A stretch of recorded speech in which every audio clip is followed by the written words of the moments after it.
안녕하세요. 회생의 티 김웅 변호사입니다.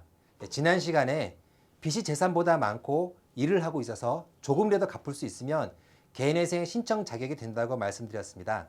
신청 자격은 정말 단순하죠.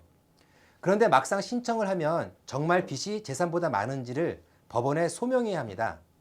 최근 5년 이내에 부동산이나 자동차를 처분한 적이 있으면 그 처분한 돈이 어디로 갔는지, 전세보증금을 줄여서 이사한 적이 있으면 줄어든 보증금은 어디로 갔는지도 소명해야 합니다. 부동산이나 자동차를 처분한 적이 없어도 개인회생을 신청하는 분이라면 누구나 소유하였던 재산이 있습니다. 혹시 어떤 재산인지 떠오르시나요? 그것은 바로 대출금입니다. 대출금은 내 통장에 들어온 순간 내 재산이 되기 때문입니다. 따라서 대출금을 어디에 사용했는지도 소명해야 합니다. 그런데 대출금 소명은 일반적으로 최근 1년 이내에 발생한 대출금의 사용처만 소명하면 됩니다. 그러나 최근 2년과 1년 사이 이내에 빌린 대출금 비중이 높은 경우에는 최근 2년 이내에 빌린 대출금도 소명해야 합니다. 소명하지 못하면 채무자가 현금으로 보유하고 있다고 간주하여 청산가치에 반영하라고 합니다. 소명 방법은 간단합니다. 일반 소송에서 필요한 증명은 확실한 증거가 필요하지만 이 개인회생에 필요한 소명은 약간의 증거만 있으면 됩니다. 예를 들어서 통장 출금 내역에 신한카드라고 기재되어 있으면 카드 대금을 납부했다고 소명이 됩니다.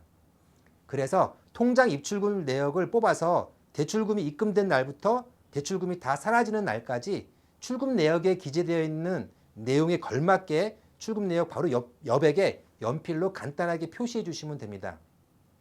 예를 들면 출금 내역 여백에 건별로 카드 대금, 학원비, 전기요금, 보험료, 대출금 상환, 타계자 이체 등으로 표시해 주시면 됩니다.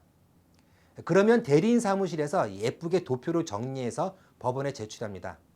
이 엑셀 사용이 가능하신 분은 인터넷 뱅킹으로 이 입출금 내역을 엑셀 파일로 다운받아서 파일에 기재해 주시면 대리인 사무실에서 일일이 입력할 필요가 없으니 아주 좋아합니다.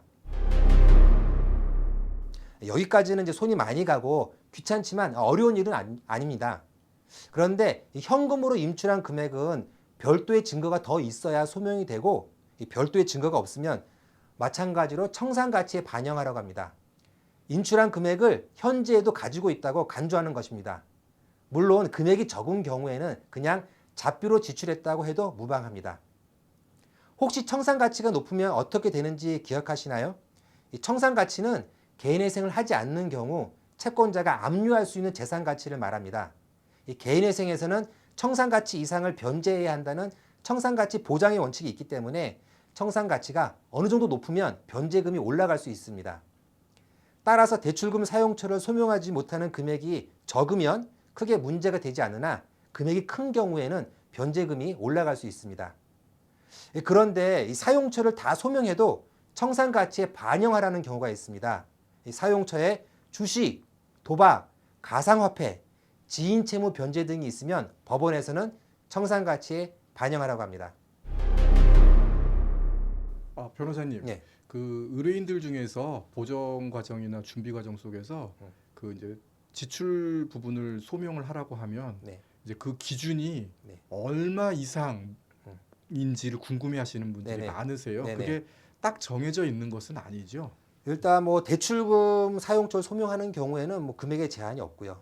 근데 이제 대출금과 관계없이 최근 1년간 입금액, 출금액을 소명하라. 별도의 또 요구가 있을 수 있습니다. 그런 경우에는 법원마다 좀 다릅니다. 어떤 경우는 100만 원 이상 입출금 내역만 소명하라는 경우도 있고 어떤 경우는 50만 원, 어떤 경우는 30만 원 이렇게 기준이 정해져 있기도 합니다. 그러나 대출금 사용처를 소명하라 하면 대부분 금액 제한이 없습니다.